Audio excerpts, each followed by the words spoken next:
Sean todos ustedes bienvenidos a una emisión más de Especiales Canal 8, en esta oportunidad con las propuestas y la hoja de vida del precandidato presidencial Juan Manuel Galán, quien visitó el vecino municipio de Cajicá en Cundinamarca. Veamos.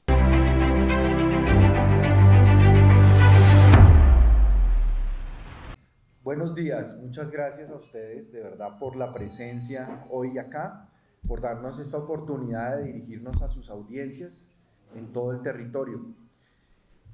La región de Cundinamarca es una región que tiene un potencial muy importante para el país, especialmente municipios como Sabana Centro, que han tenido un crecimiento exponencial en los últimos tiempos, pero por el estado paquidérmico centralista que tenemos, no ha ido al ritmo de la evolución que ha tenido el territorio. Por eso entendemos que las prioridades para esta región, ante todo, tienen que ver con el agua, con los servicios públicos, focalizado especialmente en el agua, pero tendremos que hablar de dónde va a venir esa agua, cuál va a ser las fuentes de agua, la estrategia, por ejemplo, de poder tener reservorios, grandes reservorios de agua que permitan mantener el abastecimiento constante, fluido para los usuarios, hacer toda la exploración del proyecto de aguas subterráneas, que puede ser una solución para toda esta región en esa materia. Pero por otro lado está la movilidad. Yo viví alrededor de 2 años en Tabio, recientemente en la pandemia, y padecí lo que significa esa carretera, el paso en Cajicá del tráfico pesado, porque no hay vías alternas que permitan desembotellar toda esa zona de Sabana Centro, cuyos ejes fundamentales pues son Cajicá, Tabio, Tenjo, toda esa zona que ha tenido tanto desarrollo en materia turística, pero también en materia de asentamientos habitacionales de personas que trabajan en Bogotá y que diariamente tienen que hacer un recorrido de 3 horas para llegar a la ciudad, para llegar a Bogotá. Entonces esa tiene que ser una prioridad en los próximos 4 años del gobierno nacional.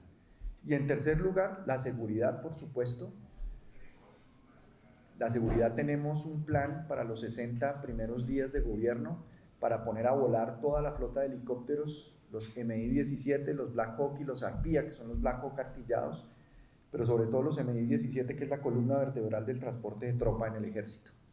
Recuperar el activo más importante para enfrentar las organizaciones criminales, como es la inteligencia, focalizada en lo financiero. Realmente los objetivos de alto valor, más allá de los cabecillas que hay que seguir persiguiendo y hay que extraditar, porque el 7 de agosto hay que suspender la paz total, suspender las negociaciones políticas de tipo colectivo con organizaciones criminales y solamente aplicar una política de sometimiento individual a la justicia. Esa va a ser mi política y mi decisión a partir del 7 de agosto, pero además los objetivos de alto valor tienen que ser los contadores, los que manejan el mapa financiero de la estructura, cómo lavan la plata, cuáles son sus redes logísticas de aprovisionamiento, quiénes son sus empresas fachada, quiénes son sus testaferros, qué relaciones mantienen con organizaciones criminales en otros países, cómo debemos recuperar la confianza y la cooperación de agencias internacionales de inteligencia que hoy no están cooperando con Colombia, porque la Dirección Nacional de Inteligencia la desmantelaron, porque la UIAF, la Unidad de Información y Análisis Financiero del Ministerio de Hacienda, encargada de hacer la inteligencia financiera, también está desarticulada. La DIPOL, es la joya de la corona de la inteligencia colombiana, en cabeza de la policía, y la inteligencia de las 3 fuerzas, Ejército, Armada, Fuerza Aérea, además de la DIJÍN. Todas esas instancias de inteligencia están desarticuladas, fragmentadas, debilitadas, politizadas y hoy al servicio de delincuentes como Calarcá. Entonces, ese activo de la inteligencia hay que recuperarlo y focalizarlo en lo financiero. Eso en materia de seguridad. Pero en materia de seguridad ciudadana, donde el hurto callejero, el microtráfico y la extorsión son 3 modalidades delictivas que la gente está padeciendo en las zonas urbanas, ciudades intermedias inclusive, como en Sabana Centro, es fortalecer las capacidades del Gaula para la extorsión. El Gaula tiene la capacidad humana. Miren, nosotros en nuestras fuerzas militares tenemos una capacidad humana increíble. Les voy a dar un dato que de pronto no conocen. Todos los años el Comando Sur de los Estados Unidos organiza una competencia de todas las fuerzas especiales del hemisferio. Y ahí compite Colombia contra los Navy SEALs, contra los Delta Force, contra toda la élite operacional de Estados Unidos que acaban de hacer la operación de infiltración y extracción en Venezuela. De las 19 competencias que han hecho, 12 ha quedado en primer puesto Colombia y las otras 7 han quedado de segundo. Lo que le falta al Gaula es un equipo de georreferenciación y geolocalización que vale 60, 70 mil dólares que este gobierno no se lo da para poder actuar más contundentemente contra los extorsionistas, eliminar con los operadores, poniéndolos en cintura, eliminar los números desde se originan las llamadas extorsivas desde la cárcel, hacer rutas de denuncia segura, anónima, para que la gente denuncie la extorsión, especialmente la callejera, la de la moto, que es la más difícil de denunciar por el miedo que siente la gente a las represalias. Vamos a trabajar con las empresas de seguridad y vigilancia privada, que tienen un pie de fuerza de 350.000 hombres en el país, porque algunos candidatos dicen vamos a aumentar el pie de fuerza de la policía, que está deficitario en todas partes. Bueno, muy bien, ¿eso cuánto se demora? ¿Eso cuánto cuesta? Mientras que si articulamos desde el punto de vista de plataforma tecnológica, de integración de cámaras, de subordinación a la policía, pues porque no vamos a crear paramilitares en las ciudades ni nada por el estilo, pero esa fuerza de esos 350.000 hombres de las empresas de seguridad y vigilancia privada pueden trabajar coordinadamente con la policía y con los frentes de seguridad que han creado los comerciantes, los vecinos, es decir, hacer una articulación muy cercana a esas capacidades que sumadas van a tener un impacto positivo, ágil, en el territorio donde se están presentando esos delitos. Pero sobre todo acompañar a los alcaldes, porque este gobierno ha declarado enemigos a los alcaldes por política, por ideología. Y nosotros sí creemos que el próximo gobierno debe gobernar para todos los alcaldes que voten o que estén, digamos, afectos políticamente a un gobierno y por los que no estén afectos políticamente al gobierno, porque finalmente ¿quiénes son los perjudicados?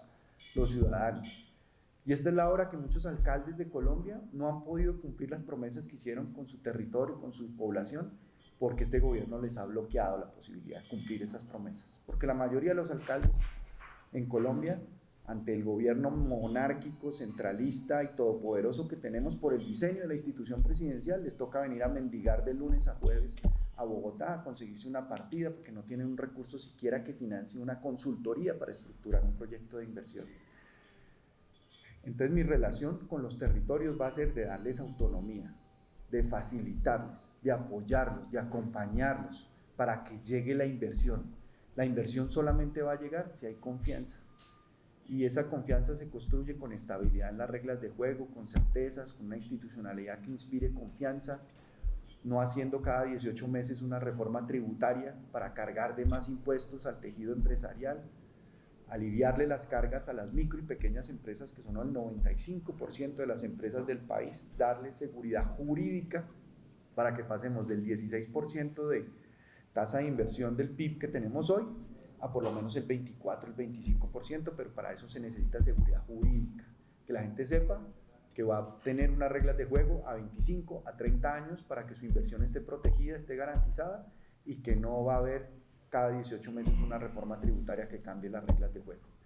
Ese es el propósito que tenemos y bueno, ahora listo y dispuesto a escuchar sus preguntas. Muchas gracias, estimado doctor Juan Manuel. Bueno, los medios que nos acompañan el día de hoy son Estrategia Medios de CIPA, Canal 8 de Chía, Radio Informativo Regional de Chía, CIPA Exiliados Medios de CIPA, Agencia Fuerza Creativa de Cajicá, Cajicá Radio Internacional 94.4 FM, CTC Medio de Tunacipá e Informativo Cajicá y Sabana. Son los medios que vamos a tener la oportunidad de escuchar sus preguntas. Inicialmente una pregunta por medio para poder dar participación. Ok, voy a empezar por las damas, ¿les parece bien a los colegas? Está bien. Milena Cecilia Blanco de Cajicá Radio Internacional, buenos días. Buenos días, señorita. Buenos días. Bienvenido, es un placer tenerlo aquí. Usted va a ser el próximo presidente. Vamos a hablar del estado financiero de Colombia, está en un estado grave. Usted la propuesta que tendría sería, eliminaría el 4 por mil, bajaría los impuestos burocracia? ¿Para que esas tres cosas tienen como propuesta para Colombia? Bueno, varias medidas puntuales que se pueden tomar, pero lo principal es que el 7 de agosto regrese un ambiente de confianza que está perdido hoy en la institucionalidad, en el gobierno, por su improvisación, por funcionarios que no cumplen con los requisitos, que no son idóneos para pensar en las grandes oportunidades que tiene el país de materialización de su riqueza. Por ejemplo, la modernización de la DIAN. La modernización de la DIAN que está pendiente permitiría aumentar el recaudo en alrededor de un 12%. Ahí tenemos ya un avance. Eso hay que ponerlo en marcha desde el 7 de agosto con medidas que apunten a modernizar la DIAN, porque ese es uno de los grandes cuellos de botella de la formalización de nuestro país, de la gente que está en la informalidad, que es más de la mitad de la economía colombiana.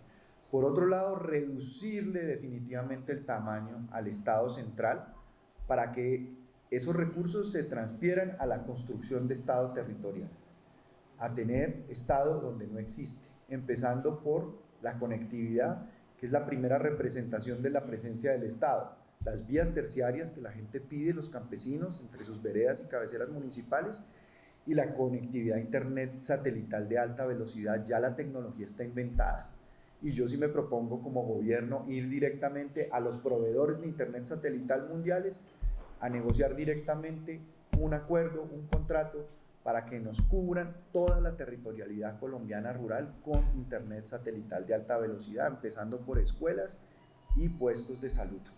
Esos recursos que nos vamos a ahorrar en ese Estado central exageradamente grande, hay que reinvertirlos o redireccionarlos en la construcción de Estado territorial y de capacidades institucionales para muchos municipios como los de Sabana Centro, que han crecido, pero el ritmo de crecimiento y de capacidad del Estado y de las instituciones para resolver los problemas de los ciudadanos no ha crecido.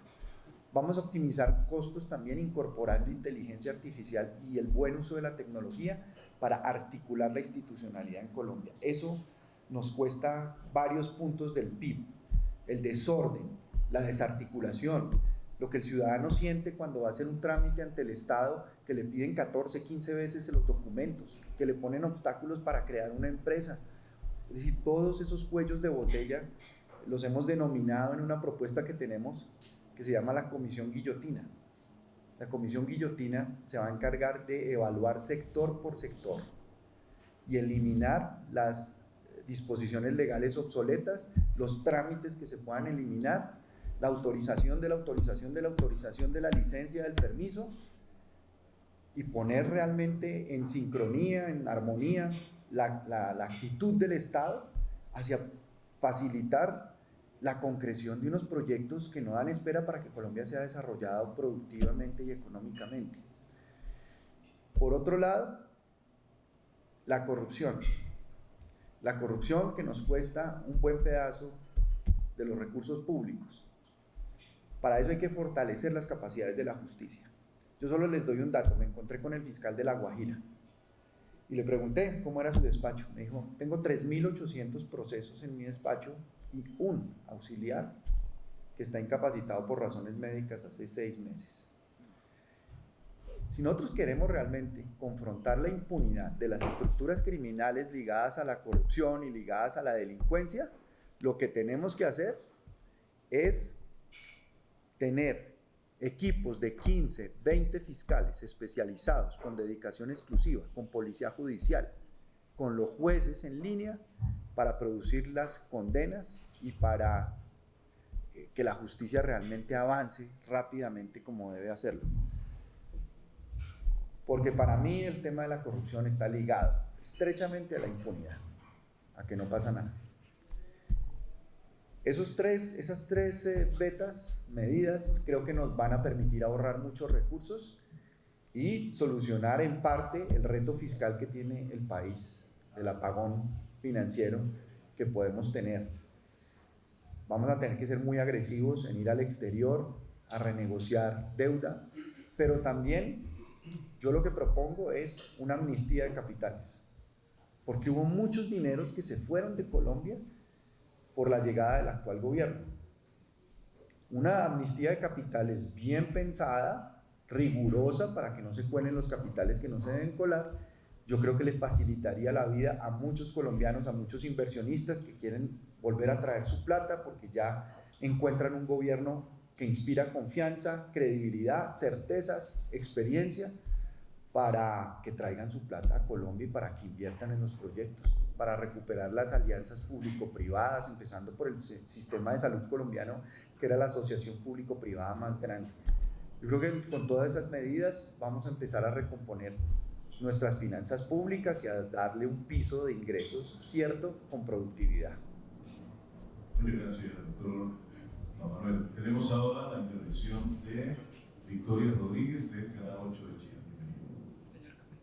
Muchas gracias por visitar esta hermosa fortaleza que es la Naval de la capital colombiana. Dos preguntas puntuales. Hay una preocupación generalizada por la situación de salud. Lo estoy viviendo personalmente con mi mamá. La autorización de la autorización para cada examen. Si no tienes dinero, no hay que hacer. A veces se pueden hacer particulares, a veces no. Eso es un tema a nivel nacional. Ya a nivel regional, pues hemos hablado con otros candidatos en el marco de la región metropolitana. ¿Tiene usted una referencia a esto?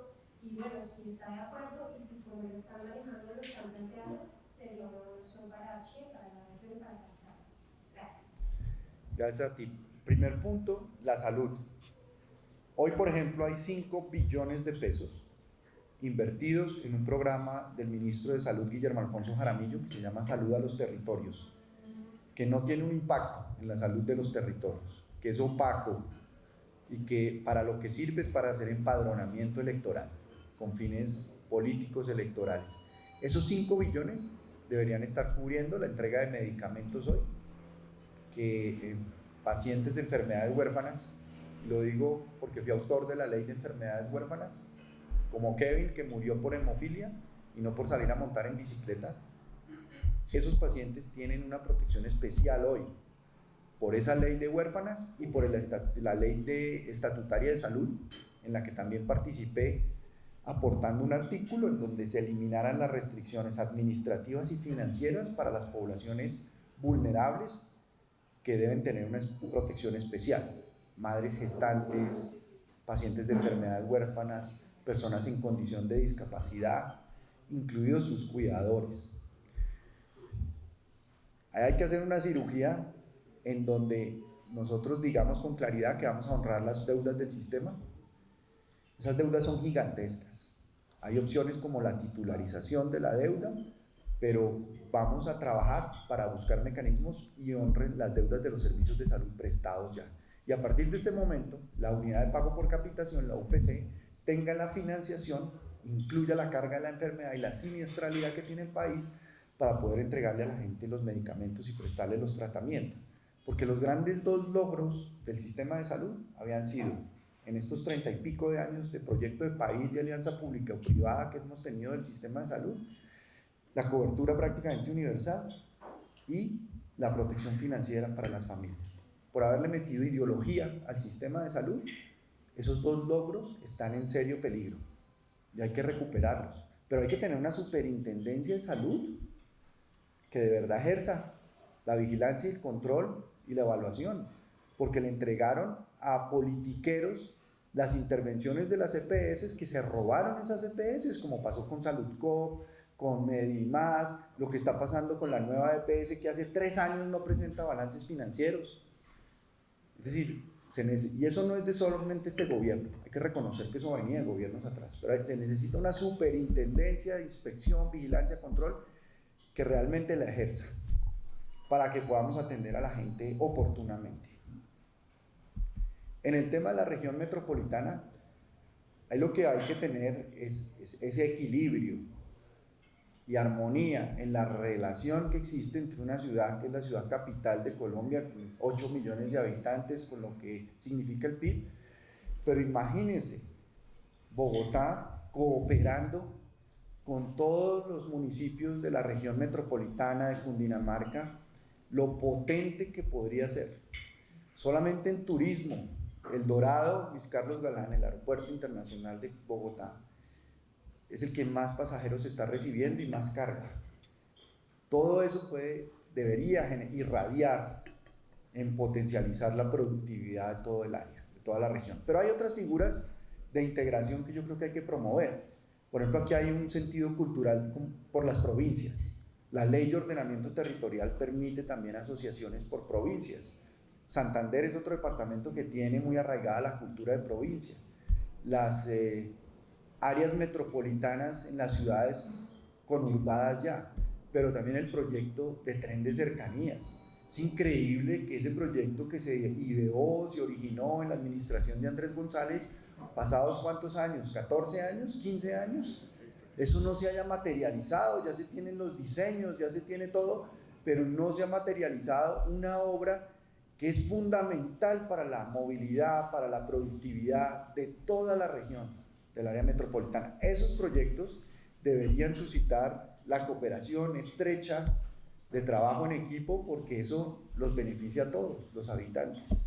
Entonces me parece que en esa relación debe haber equilibrio entre los alcaldes, el gobernador de Cundinamarca y el alcalde de Bogotá.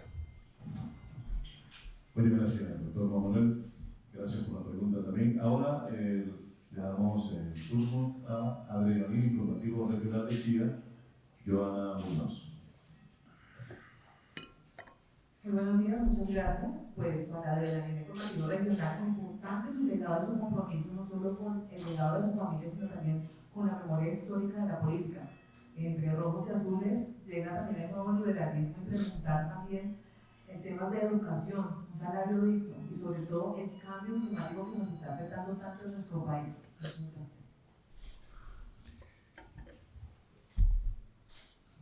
Bueno, en el cambio climático tenemos que adaptar la institucionalidad, primero para poder tener una institucionalidad que sepa cómo adaptarnos al cambio climático.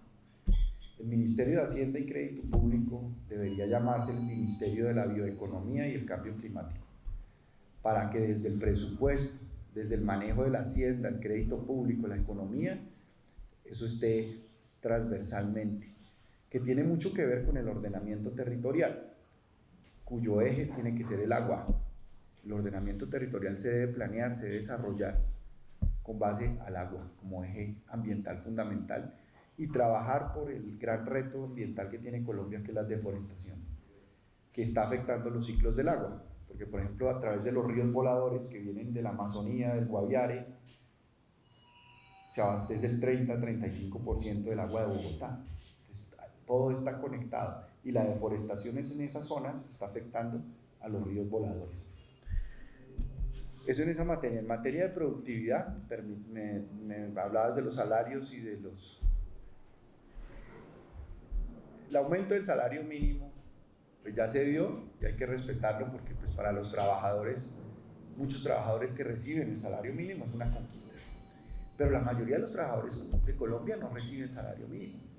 La gente que está en la informalidad no tiene salario mínimo, y ahí necesitamos poner en práctica un proyecto de país que es la inclusión financiera, que tiene que ver con fintech, que tiene que ver con open finance, que tiene que ver con Breve, que está desarrollando el Banco de la República, NECI, todos esos mecanismos de pago que permitan que la gente en la informalidad haga una historia crediticia, una historia de buen comportamiento, de buena administración de sus recursos, para hacer ese tránsito y ese puente hacia la formalidad, para que tengan seguridad social, seguridad en salud, una posibilidad de pensionarse y de no tener que trabajar para sobrevivir, que puedan tener un ahorro, un apoyo, y poco a poco se vayan formalizando, tengan oportunidades de formalización. Esos dos componentes los veo fundamentales para el próximo Plan Nacional de Desarrollo. Gracias por la pregunta y la respuesta. Ahora, la periodista de Luna, Carolina Sierra, de la Agencia Creativa de Cajicá.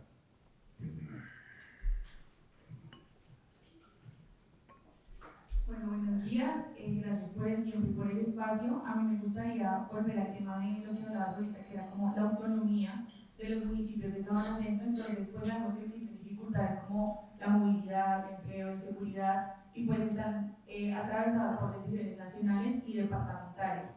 Entonces, si se habla de una autonomía territorial, ¿cómo se construiría esa autonomía desde la práctica y qué herramientas concretas tendrían los municipios para que no se quede solo en el discurso esa autonomía de los municipios de Sabana Centro. Dos medidas. La primera, el Plan Nacional de Desarrollo que yo presente, voy a presentarlo lo más alineado que sea posible con los planes de desarrollo de los actuales mandatarios locales, de los alcaldes y de los gobernadores. Esa sería una primera medida. La segunda medida, la ley de competencias. La ley de competencias es la gran oportunidad para realmente trazar la ruta de una autonomía territorial. Pero la autonomía territorial necesita inversión en la construcción de institucionalidad local.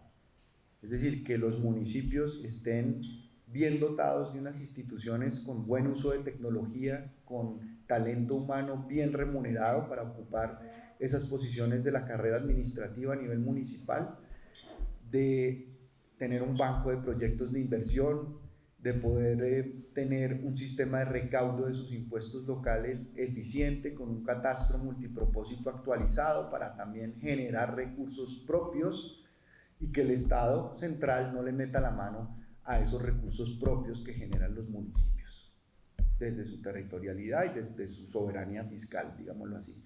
Esas serían algunas de las medidas que yo promovería para retomar el camino de la descentralización en Colombia. Muchas gracias. Sigue CTC Medios, el compañero Miguel Castañeda. Gracias, buen día.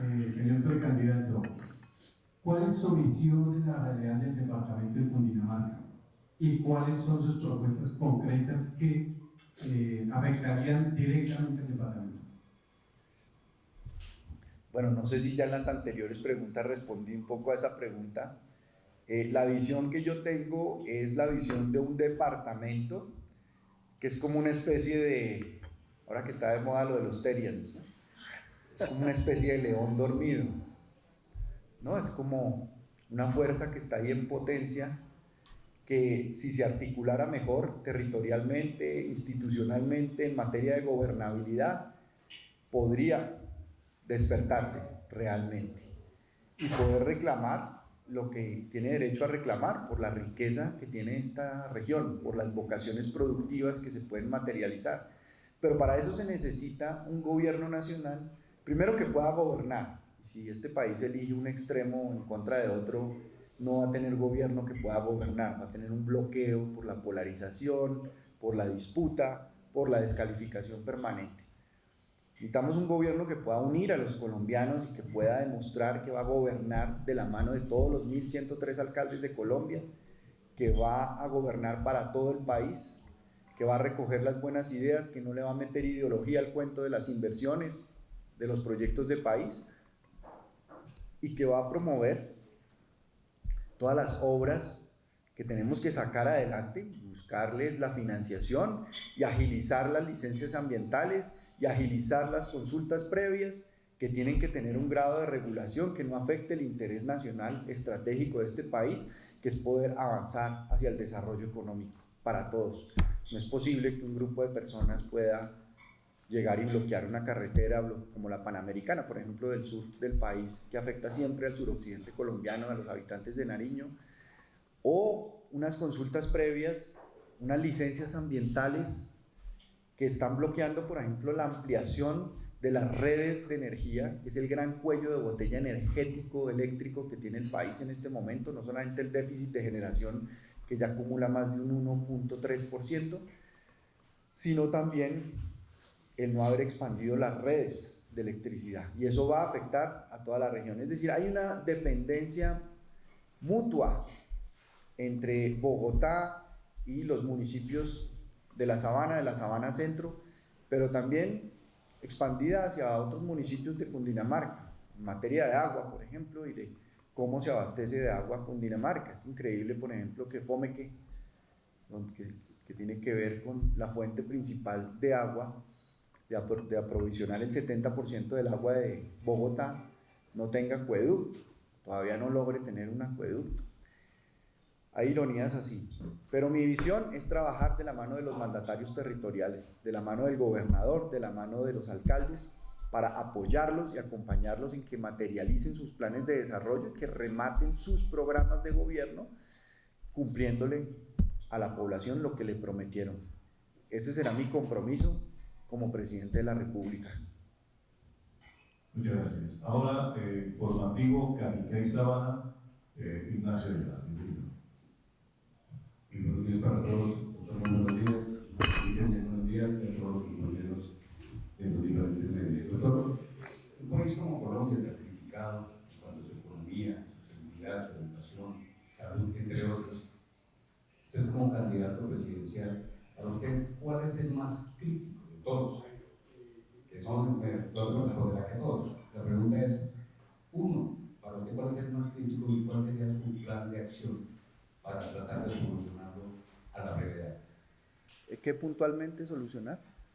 Todo, de cualquiera de estos mencionados anteriormente, la economía, todos son críticos. Economía, salud, seguridad, educación. Para usted, uno, la pregunta es, para usted, ¿cuál es el más crítico y en su plan, cuál sería su plan de acción para corregirlo a la mayor brevedad?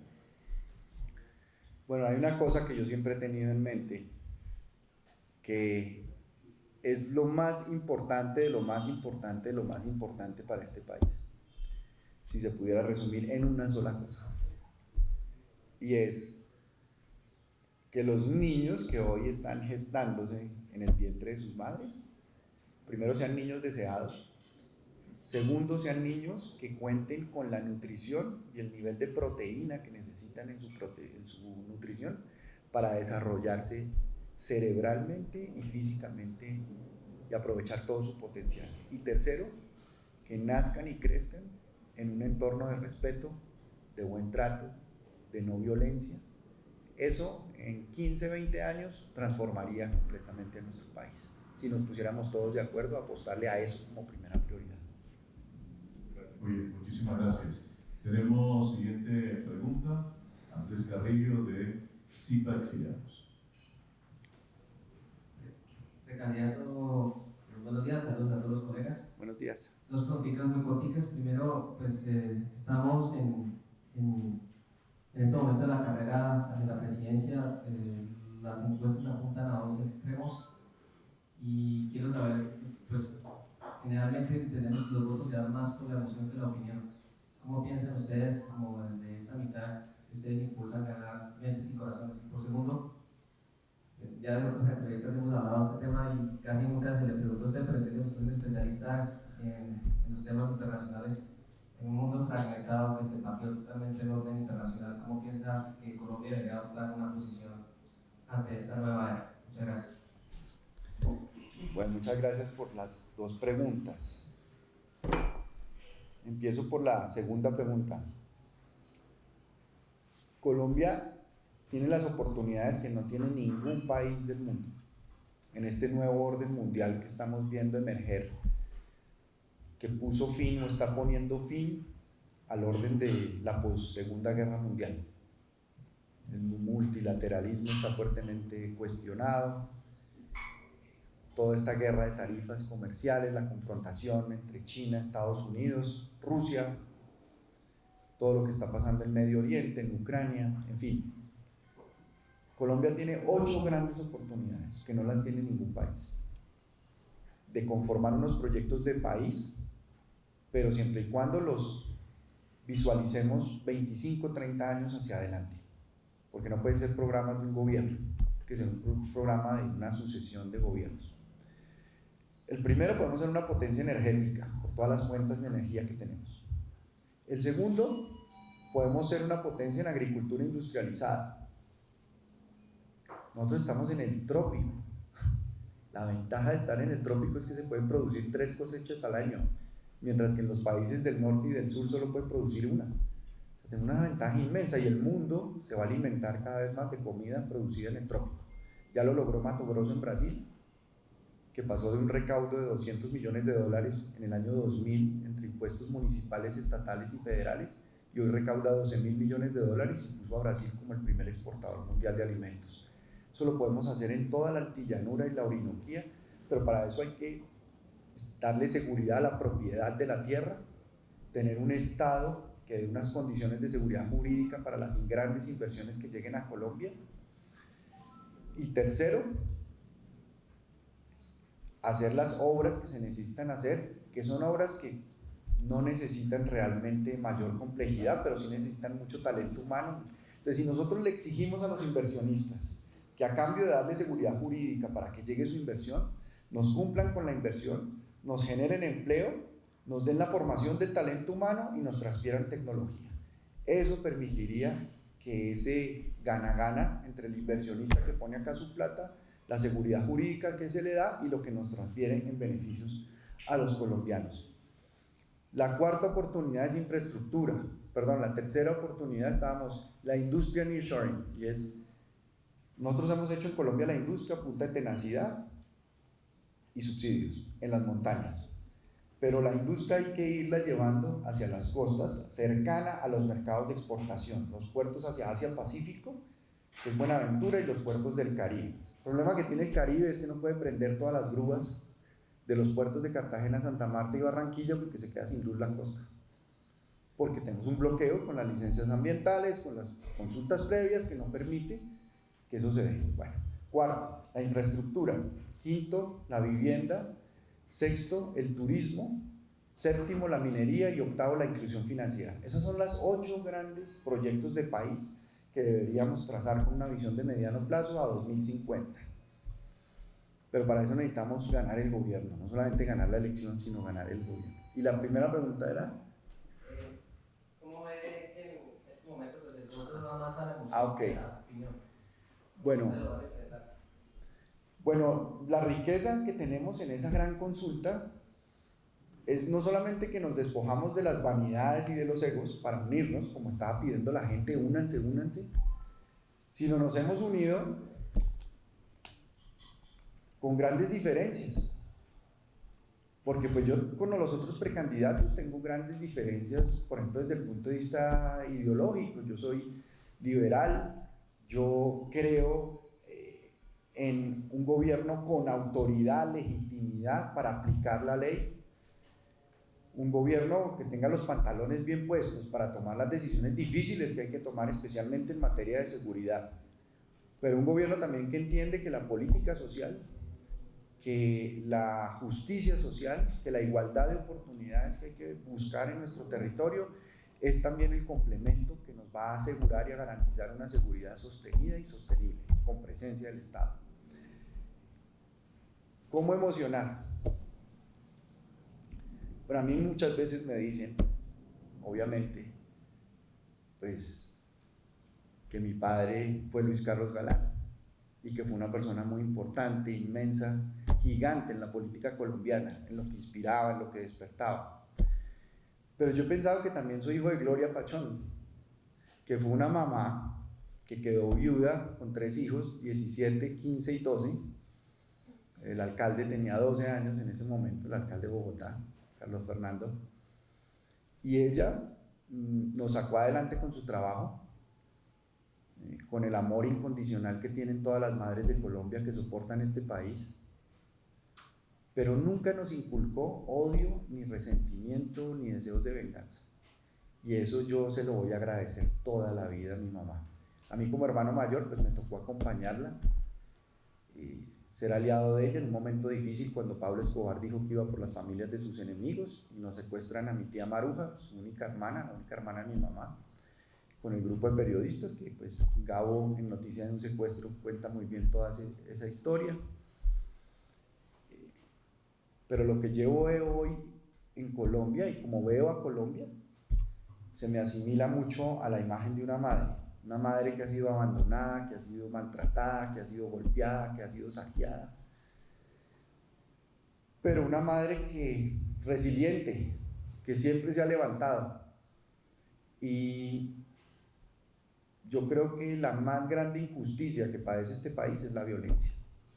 Miguel Uribe Turbay, lo último que yo le escuché en un foro que pudimos compartir sobre seguridad precisamente, dijo en ese momento que lo que él quería era una historia donde no se repitiera la violencia, la historia de violencia que hemos vivido en el país. Y yo creo que es hora también de que superemos la violencia, porque este pleito entre los extremos, esta polarización, nos puede llevar a una guerra civil. La última guerra civil por motivos políticos que tuvo Colombia entre liberales y conservadores nos dejó 400.000 muertos. O sea, los 200 años de historia de Colombia han estado llenos de conflictos civiles, violentos. Entonces tenemos que romper esta atadura de los extremos que no permite que el país avance, que el país progrese, que tengamos un gobierno que pueda gobernar. Yo aspiro que eso pueda emocionar a la gente, que la pueda tocar para que vote el 8 de marzo la gran consulta por Colombia. Ahí estoy yo, representando al nuevo liberalismo de corbata roja. Estoy además entre dos mujeres en el tarjetón, pero hay que pedir el tarjetón de la consulta, porque no lo dan si no se pide. Muy importante pedirlo y votar la gran consulta por Colombia, que esperamos que pase de los 5 millones de votos. Muchas gracias, doctor Román. Vamos ya cerrando la ronda de preguntas. Tenemos dos invitados especiales en el día de hoy, pero antes de ello, el periodista Orlando Pedraza Benítez de Adrenalina China. Bienvenido a Sabana Centro, doctor. Son dos temas. Uno, Bogotá es la capital de todos y la ciudad de nadie, ¿no? Y siempre ha habido como esa, entre el gobierno nacional y el gobierno de Bogotá, a veces no hay ese feeling, y eso ha hecho que esa ciudad que no tiene como dolientes, pero ha vivido los hermanos también. Frene un poco, y los municipios de Sabana Centro pues son afectados por todo lo que pasa en Bogotá. Entonces, sí se necesita que haya como una cohesión entre el gobierno nacional y el gobierno local. Y lo segundo, hay que hacer mucha pedagogía, no sé cómo lo están enfocando ustedes, porque el 8 de marzo la gente va a estar muy confundida entre Congreso y tema de las consultas. Ahorita lo decía, pero hay que ubicar dónde está ubicado y cómo se hace esa pedagogía usted interna cuando, aparte de estar con los medios de comunicación, habla con la gente para que se ubiquen, que lo mismo hay dos temas, el de la consulta y el tema del Congreso. Bueno, hemos intentado hacer una pedagogía en estos días muy intensa, cada vez más intensa, porque son los días en los que la gente está empezándose a sintonizar con que el 8 de marzo hay una elección, que se elige el Senado, que se elige la Cámara de Representantes, que esos tarjetones los entregan los jurados, que hay unas consultas presidenciales, hay 3 consultas presidenciales, por primera vez van a estar las 3 o todas en el mismo tarjetón. Eso puede que salga bien. Un experimento, esperamos que salga bien, que la gente entienda que solo puede marcar una casilla entre todas, porque si marca más de una, el voto se anula, el voto se pierde. Muy importante recordarle a la gente que tiene que llevar la cédula para votar y que tiene que ir temprano a votar. Las mesas de votación se abren a las 8 de la mañana, es muy importante acudir temprano a las urnas, pedir el tarjetón de la consulta y ahí estamos en el tarjetón, representando al nuevo liberalismo. Bueno, muchísimas gracias. Vamos a tener 2 preguntas adicionales de la rueda de prensa. El ingeniero Camilo Pello Zapata quiere participar en esta oportunidad. Bienvenido.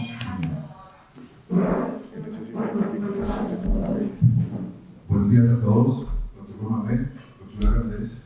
Qué buenos estos espacios para conocer a los candidatos, para que nosotros en el ejercicio de la democracia también podamos transmitir a nuestra comunidad pedagogía. Muy claro el tema del tarjetón. Muchas gracias. Muchas respuestas a lo que tenía en mente, pero me quiero quedar con una que es muy importante, doctor Román, y es el ritmo al que avanza la empresa privada y el Estado. Es una brecha impresionante. ¿Por qué? Porque hay inversiones, porque hay riesgos, hay algunas seguridades, otras no tantas, pero yo creo que podemos desde lo privado aportar. No hay un mecanismo muy claro o que dé sensación de tranquilidad a las administraciones para tomar esa línea, y es lo intangible, los bancos de proyectos. Ahí es donde yo creo que fallan todas las intenciones de acueductos, alcantarillados, reforestaciones, proyectos ambientales, de educación, porque nos quedamos en los diseños. Un gobierno local, lo voy a decir, viene a retomar la intención de un plan maestro de alcantarillado, de acueducto, que son diseños que tienen 7 u 8 años, muchas veces ni firmados. Entonces, bueno, hay diseños. Cualquier administración, el primer año construyendo su plan, el segundo buscando recursos para los diseños, el tercero buscando los recursos para la obra, y el cuarto, si alcanza a ejecutar algo, lo logró. Y si no, la nueva, hay problemas en el diseño. Yo creo que el DLP debe fortalecerse. Ahí está el eje de la relación de nuestro país. Las herramientas que engranan al gobierno, pero la intención de construir un plan de desarrollo nacional sobre la base de lo que queda todavía por casi 15 años, 16 meses. No venir a imponer un ritmo a lo construido y que pues así como se acomode, porque no se alineen las líneas de financiación, no se alineen los indicadores, las metas, y pues muchos dicen pues ya que toca el otro. Entonces, ¿cómo podemos fortalecer desde lo privado, llegar a nuestra gente, ser proveedores de diseños? Lo hacemos rápido, lo hacemos bien, no con el amigo que es buen tipo pero no sabe de eso. ¿Cómo podemos lograr encauzar recursos o hacer un cruce, obras por impuestos? Eso le da seguridad a la administración porque se va a ver allá la vía, el parque, pero si es un diseño, como que no resulta problemado, entonces mejor me quedo quietico y no vamos. ¿Cómo podemos lograr eso desde lo privado? Definitivamente Obras por Impuestos es un programa que hay que escalar a nivel nacional y a nivel sectorial para aplicarlo a todos los sectores que lo podamos aplicar, especialmente lo que tiene que ver con infraestructura, con vías terciarias. Yo tengo el sueño de apoyar a los batallones de ingenieros militares que llevan décadas construyendo los puentes, las vías donde nadie construye, hacen atención y prevención de desastres, desminado, hacer unos convenios internacionales para fortalecerlos con otros batallones de ingenieros militares, como el de Estados Unidos, como los europeos, donde todo está hecho para que vengan a Colombia a trabajar y a cooperar de la mano de nuestras fuerzas militares en el desarrollo de la conectividad en los territorios a través de las vías terciarias. Empecemos por ahí, contratando mano de obra local, formando talento humano en el mantenimiento de las vías, y a través de Obras por Impuestos poder escalar un programa de desarrollo de esa infraestructura. Pero el diálogo con el sector privado yo creo que es muy importante también para construir una reforma política. La reforma política es la madre de todas las reformas que hay que hacer en el país. Y el corazón de la reforma política es la financiación de la política. Es hoy cómo se financia la política, cómo se financian las campañas, cómo se financian los partidos políticos. Si no hay unas garantías de una financiación transparente, una financiación que no arroje ninguna duda, pues va a ser muy difícil que el país pueda avanzar, que el país pueda progresar en muchas de las otras reformas que hay que hacer. Y el diálogo con el sector privado es muy importante en ese sentido, para construir el mejor sistema de financiación de la política que podamos construir, porque yo he hecho 4 campañas nacionales, voy por la 5ª, que es esta. Y siempre me he financiado con préstamos de los bancos, pero es una tortura. O sea, no le aprueban a uno el préstamo nunca. Lo mandan a un comité y un subcomité, ni siquiera le abren la cuenta bancaria, estudio de sobreestudio. Entonces ahí está el incentivo perverso para que la financiación de la política sea ilícita, para que se vea la compra de votos y para que se vea el uso de las OPS y todo lo que se ve en materia de costumbres políticas. Entonces, buscar una reforma política que se enfoque en la financiación de la política y que la trabajemos de la mano también del sector privado y de lo que pueda aportar, eso va a desbloquear todas las demás reformas que hoy están bloqueadas. Muchas gracias, doctor Comanel. Y finalizamos esta sesión especial de preguntas con el doctor José Antonio Amado. Un saludo muy cordial para todos los amigos periodistas. Doctor Galán, un placer saludarlo. Bueno sería tener usted el presidente de la República. Voy a hacer una muy breve intervención, particularmente partiendo desde el principio de que nosotros defendemos esa misión que tiene la Constitución del 91 de un país descentralizado con autonomía de sus regiones. Creemos que necesariamente la prosperidad de este país e incluso la paz de este país pasan por ese propósito de la descentralización y la autonomía de las regiones. En ese sentido, como muchos han manifestado acá, un punto fundamental es la planeación. Y en el tema de la planeación se hace ineludible que fortalezcamos los procesos que tienen que ver, por un lado, con la ley orgánica de ordenamiento territorial que bien usted ya mencionó, y en ese sentido las figuras que nacen de esa ley orgánica de ordenamiento territorial hay que seguir fortaleciendo, profundizando el tema de las regiones. Por ejemplo, hoy en día tenemos las RAPs, las regiones administrativas de planeación, la RAPE, la región administrativa de planeación especial que incumbe a Cundinamarca, Bogotá, Meta, Boyacá, Tolima, etc. Pero al mismo tiempo las provincias administrativas y de planificación. Y mire usted, doctor Galán, que las provincias administrativas y de planificación establecidas en la ley orgánica han surtido muy poco desarrollo. Creemos que desde el gobierno nacional se hace fundamental en esa visión de país que usted lidera y dentro de ese marco del nuevo Plan Nacional de Desarrollo, ese propósito de fortalecer la ley orgánica del ordenamiento territorial y en esa medida ir hacia el posicionamiento de las provincias administrativas. Mire usted que en el caso de nosotros, efectivamente, la provincia de la Sabana Centro, carecemos de ese instrumento. De tal manera que no nos articulamos entre nosotros. Somos 11 municipios que deberíamos tener un modelo de desarrollo, por decirlo así, en la provincia de la Sabana Centro, y carecemos de haber institucionalizado la provincia administrativa de planificación, y ya está en la ley. Es cuestión de dar impulso en su desarrollo. Y al mismo tiempo, y ahí termino, el tema de la región metropolitana. Esa figura aparecerá siempre. Porque nosotros hemos trabajado frente a ese tema profundizándolo desde hace ya varios años.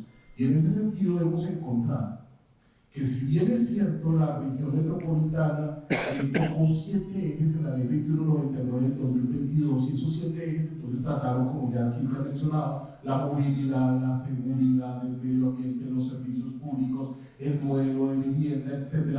Por ejemplo, dejó por fuera un aspecto tan fundamental que hoy en día nos lleva a nosotros a reclamar, si el término es inapropiado, o a sugerir la necesidad de reformar la misma ley, porque se nos quedó, por ejemplo, el tema social por fuera. Y en esa medida, dejar el tema social por fuera significa que, ejemplo, la salud, cuando nuestra gente está en el régimen contributivo o en el régimen subsidiado, muchas veces terminan yendo a buscar un hospital por allá, Suacha, por allá, Girardot, y tenemos el Hospital Simón Bolívar aquí en la 160, 170 al norte de Bogotá. ¿Por qué nosotros, si vamos a hablar de integración, no tenemos presente que el tema de la salud para nuestros habitantes es fundamental poder llegar a una red de hospitales metropolitana?